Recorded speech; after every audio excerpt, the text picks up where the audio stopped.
नमस्कार, स्वागत है आप सभी का आवाज जनता की। मैं सत्येंद्र उपाध्याय। मैं बात कर रहा हूं निकाय चुनाव की। निकाय चुनाव में जैसे ही तारीखों की घोषणा हुई तो बहुत सारे प्रत्याशी मैदान में हैं। उसी को लेकर के एक मेयर प्रत्याशी पद के राष्ट्रीय कर्मठ पार्टी से अंशुल गुप्ता जी की वाइफ जो हैं वो मैदान में है। तो उनसे हम बात करेंगे और जानेंगे कि क्या है उनकी नीतियां, कैसे मिलेगा जिले को विकास।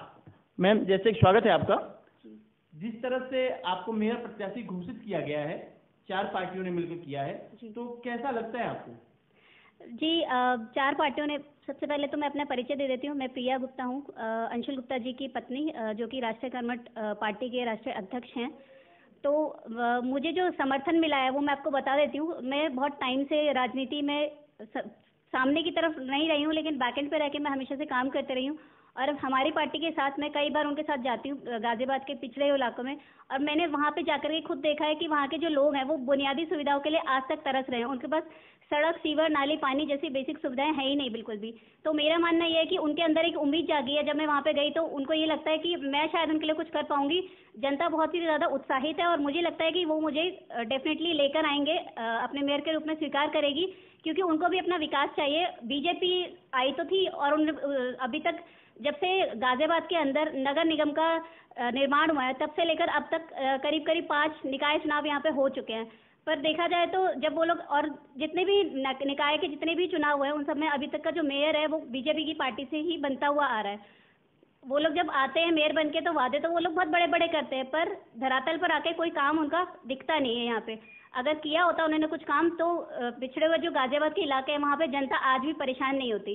तो मेरे रूप में उनको एक अच्छा विकल्प मिल रहा है और वो डेफिनेटली वो एक बदलाव की स्थिति अब है। वो एक बदलाव चाहते हैं और चाहते हैं कि गाजियाबाद का सच में जाकर के विकास हो। भ्रष्टाचार की बातें आती हैं, नगर निगम के अंदर भ्रष्टाचार की बातें आती हैं, तो आप भ्रष्टाचार को रोक पाएंगे क्या? जी बिल्कुल, मैं आपको बताना चाहूँगी कि गाजियाबाद के अंदर जो धनराशि आवंटित की जाती है, हमारे जो नगर निगम के जो अधिकारी हैं, जो धनराशि उनको आवंटित की जाती है गाजियाबाद के विकास के लिए, वो गाजियाबाद के विकास में ना लगकर उनके खुद के विकास में लग जाती है।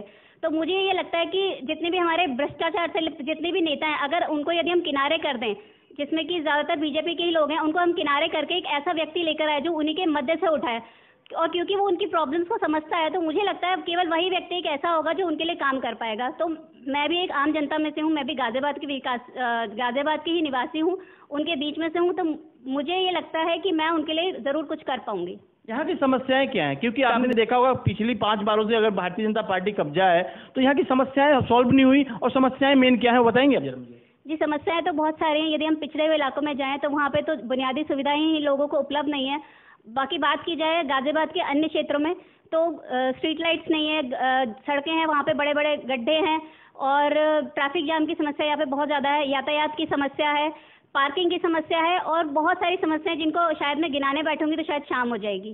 तो प्रिया गुप्ता जी, अगर मेयर आपको जनता बना देती है, जनता जब जनादेश देती है, तो क्या ये सब चीज़ें सहूलियत हो जाएगी जनता के लिए?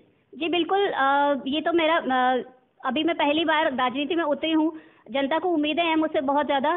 तो मैं ये समझती हूँ अगर मैं राजनीति में आऊँगी तो मैं पूरा दृढ़ता के साथ और ये संकल्प के साथ मैं यहाँ पे मेयर चुनाव के लिए लड़ रही हूँ कि मैं जनता के बीच में जाकर उनके लिए कुछ करूँगी। उनके जितने भी विकास से संबंधित जो भी प्रॉब्लम्स हैं उन सब को समाधान किया जाएगा और गाजियाबाद को वाकई में एक स्मार्ट सिटी बनाया जाएगा। आप महिला हैं, महिलाओं के दर्द के बारे में अच्छी भली भांति परिचित होंगी, तो महिलाओं के लिए कोई योजना है क्या आपकी? जी, महिलाओं के लिए हमने वैसे तो काफ़ी कुछ सोचा है कि सड़कों पे हम लोग सीसीटीवी कैमरास लगाएंगे ताकि महिलाओं को बाहर निकलते टाइम पे उनको एक सेफ्टी लगे, और इसके अलावा महिलाओं के लिए हम रोजगार के साधन उपलब्ध कराएंगे जिससे कि महिला एक सेल्फ डिपेंडेंट हो पाए, और इसके अतिरिक्त हम महिलाओं के लिए एक ऐसा बाजार का निर्माण करेंगे जिसमें खरीदने वाले भी महिलाएं होंगी और बेचने वाले भी महिलाएं होंगी। तो उनको एक फ्रीडम मिलेगी, एक निडरता का एहसास उनको होगा जिसमें वो फ्री होकर अपने लिए कार्य कर सकती हैं। राजनीति में पढ़े लिखों की संख्या कम होती है, उसमें प्रिया गुप्ता अगर पढ़ी हुई हैं तो क्या समझा पाएंगे? क्योंकि बहुत सारे लोग ऐसे मिलेंगे जो आपकी बातों को समझना नहीं चाहेंगे, तो कैसे समझा पाएंगे आप? जी, मैं गाजियाबाद की जनता को यही कहकर समझाना चाहूँगी, जैसे कि मैं आपको एक एग्जांपल देती हूँ। हमारे जो जल स्तर है गाजियाबाद का वो बहुत ही नीचे जाता जा रहा है। तो मुझे लगता है कि कुछ ऐसा होना चाहिए, कुछ ऐसी टेक्निक्स गाजियाबाद में आनी चाहिए जिससे कि हम वाटर हार्वेस्टिंग कर पाएँ, कुछ ऐसे एक सिस्टम ला पाएँ जिससे हम पानी के जो स्तर को गाजियाबाद के अंदर उठा पाएँ। और इसके अतिरिक्त कूड़ा करकट की जो समस्या है वो बहुत ही विकट है। यहाँ पे जगह जगह आप देखोगे तो गंदगी पड़ी रहती है। तो मैं चाहती हूँ एक ऐसी टेक्निक आनी चाहिए, एक ऐसा सिस्टम आना चाहिए जिससे कि जो कूड़ा है वो रिसाइकल होकर के उसको अच्छे से यूज़ किया जाना चाहिए, जिससे कि जो हमारा कूड़ा घर है वहाँ पे भी एकदम भरा हुआ वो ना रहे और उसको हम कहीं और यूज़ कर लें। एजुकेशन को लेकर के, स्कूलों के लेकर के दिक्कतें हैं, काफ़ी तरह से देखें कि जनसंख्या बढ़ गई लेकिन स्कूल नहीं बढ़े, उसको लेकर क्या होगा आपकी? जी, स्कूल्स को लेकर के अगर बात की जाए तो जो महिलाएं हैं वो ज़्यादा इसी बात से परेशान रहते हैं कि स्कूल्स वाले आजकल जो प्राइवेट स्कूल्स वाले हैं वो हर साल ही अपनी फ़ीस को बढ़ा देते हैं। अभी देखा जाए तो अभी कुछ टाइम पहले उन्हें 20% फीस फिर से बढ़ा दी है। तो मैं ये चाहती हूँ कि हमारे सरकारी जितने भी स्कूल्स हैं उनकी जो पढ़ाई का स्तर है वो उसको और अच्छा कर दिया जाए, ताकि लोग जो महिलाएं हैं और जो भी पेरेंट्स हैं वो अपने बच्चों को पब्लिक स्कूल में भेजते हुए हिचकिचाए ना, वहाँ पे भी उनको एक अच्छी एजुकेशन मिले। देखा आपने, हमारे साथ में प्रिया गुप्ता जी थी जो कि राष्ट्रीय कर्मठ पार्टी और सुभाषवादी पार्टी की संयुक्त प्रत्याशी हैं और बेबाक इन्होंने बताया कि क्या क्या समस्याएं यहाँ से, क्योंकि जो जिले में रहता है